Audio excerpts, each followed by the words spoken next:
Professor doctor सहर फातना। मैं consultant gynaecologist हूँ और आज हम बात करेंगे रमज़ान के बारे में। रमज़ान में जो प्रेग्नेंट ख़वातीन होती हैं उनको रोज़ा रखना चाहिए, नहीं रखना चाहिए, अगर रखें तो फिर सेहत के लिए क्या चीज़ों का ख्याल रखना चाहिए और मज़ीद क्या रोज़ा रखने से फीमेल्स को कॉम्प्लिकेशन हो सकती हैं। जो ख़वातीन प्रेग्नेंट होती हैं वो भी चाहती हैं कि वो रोज़ा रखें और रिलीजियस पॉइंट ऑफ व्यू से भी उनको अलाउ होता है कि अगर वो बर्दाश्त कर सकती हैं तो रोज़े रखें। लेकिन इन केस के अगर उनसे बर्दाश्त नहीं हो सकता या कुछ और कॉम्प्लिकेशन है प्रेगनेंसी में तो वो फिर उसके लिहाज से जो इस्लामी तरीका है उसको फॉलो कर सकती हैं। रमज़ानों में रोज़े रखनी होती हैं, उनको क्या प्रिकॉशंस करनी चाहिए। जिसमें मैंने कहा कि अगर ख़वातीन रमज़ान में रोज़े रखनी होती हैं तो फिर आपको अपने न्यूट्रिशन का ख़ास ख्याल रखना चाहिए, क्योंकि जो बीच में भूखे रहने की ड्यूरेशन है वो बहुत ज़्यादा होती है। आमतौर पर वो ख़वातीन जिनको प्रेगनेंसी में कोई कॉम्प्लिकेशंस नहीं होती, यानी उनको कोई शुगर, ब्लड प्रेशर या खून की शदीद कमी या और प्रेगनेंसी रिलेटेड कोई मसले मसाइल नहीं होते, अगर वो चाहें तो रोज़ा रख रही होती हैं। मगर ऐसी ख़वातीन को फिर स्पेशल डाइट देनी चाहिए ताकि इस रोज़े के दौरान में जब वो फास्ट कर रही हैं तो बच्चे को और उनको कोई तकलीफ़ ना हो।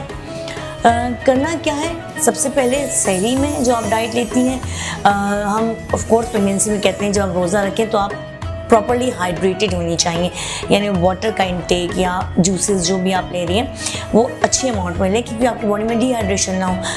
तो उसके लिए करना ये होता है कि आपने इफ्तारी में, जाहिर सी बात है सहरी और इफ्तारी में पानी ज़्यादा लेना है, मगर एक लिमिट होती है, आप पानी बहुत ज़्यादा पी सकते हैं। तो उसके लिए आपने क्या करना होता है, एक तो ये कि अगर आप रोज़ा रख रही हैं तो कोशिश करें सहरी में कोई ऐसी चीज़ लें जो आपके जो एपिगैस्ट्रिक बर्निंग है, जो सीने में जलन होती है उसको भी कंट्रोल करें और आपकी भूख और प्यास को भी कंट्रोल करें।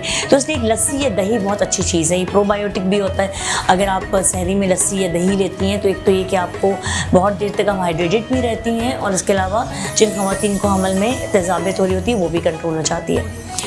कोशिश करें कि आप सहरी में ऐसी चीज़ें लें जो हाई प्रोटीनिशियस डाइट है, जिस तरह आपने अंडा ले लिया, मुर्गी ले ली, चिकन ले लिया, इस तरह की चीज़ें ज़्यादा लें एज़ कम्पेयर टू रोटी और चावल की, क्योंकि रोटी और चावल ख़ुद को ही बहुत ज़्यादा ताकत नहीं दे रहा होता।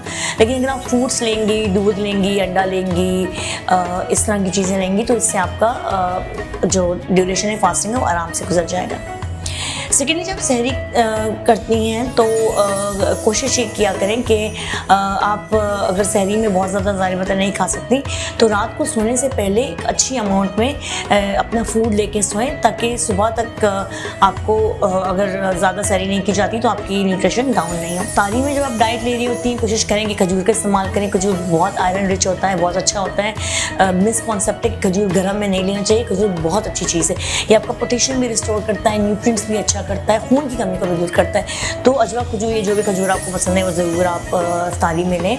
और इफ्तारी में कोशिश करें कि आप पानी के इंटेक से ज़्यादा दूसरी चीज़ें लें, मगर हाईली हेल्दी चीज़ें लें। जैसे फ्रूट चाट आप ले सकती हैं और आप चाहें तो प्रोटीन का इस्तेमाल ज़्यादा करें और लस्सी से अपना रोज़ा खोलें या फ्रूट से अपना रोज़ा खोलें, ताकि जो ये नेचुरल चीज़ें हैं अगर आप ये लेंगी तो ये ज़्यादा बेहतर है एज़ कम्पेयर टू अगर आप जामे शीर या दूसरी तरह की चीज़ें ले रही होती हैं जो आपको ट्रेडिशन तो है लेकिन वो आपको न्यूट्रिएंट ज़्यादा नहीं दे रहा होता। प्रेगनेंसी में क्योंकि ख़वातीन एक सिटिंग में ज़्यादा खा नहीं सकती तो फिर हम रिकमेंड करते हैं कि इफ्तारी के बाद अब रात का खाना ज़रूर लें, क्योंकि बच्चा माँ के पास से मुसलसल अपने न्यूट्रिएंट्स विड्रॉ कर रहा होता है। तो अगर माँ मेलनरिश्ड होगी, बच्चा कमज़ोर हो जाएगा, या अगर माँ बहुत ज़्यादा मेलनरिश्ड होगी तो फिर उसको उल्टी हो जाएगी, जो सारी बातें फिर रोज़े के लिए आपका मसला हो जाता है। तो आप खाना ज़रूर लें, लेकिन जैसे मैंने बार बार कहा हाई प्रोटीन डाइट लें, फ्रूट्स वेजिटेबल का इस्तेमाल ज़्यादा करें, दूध, दही या लस्सी इस तरह की चीज़ों का इस्तेमाल ज़्यादा करें, और आप अंडा भी ले सकती हैं। और ऐसी चीज़ें इफ्तारी में प्रेफर करें जो कि हाईली न्यूट्रिशियस होती हैं आपकी सेहत के लिए। बाकी कुछ और चीज़ें, ऐसी बात है हमारे मुल्क में सालों से ट्रेडिशन चला आ रहा है कि हम रोज़े में कुछ फ्राइड चीज़ें ज़्यादा लेते हैं इफ्तारी में, तो अगर आप चाहें तो आप वो ले सकती हैं, मगर उनकी क्वांटिटी को मिनिमाइज़ करें, क्योंकि इस सेहत के लिए कोई ख़ास अच्छी भी नहीं होती है। और अगर आप बहुत स्पाइसी लेंगे तो फिर आपका गैस्ट्रिक बर्निंग शुरू हो जाएगी।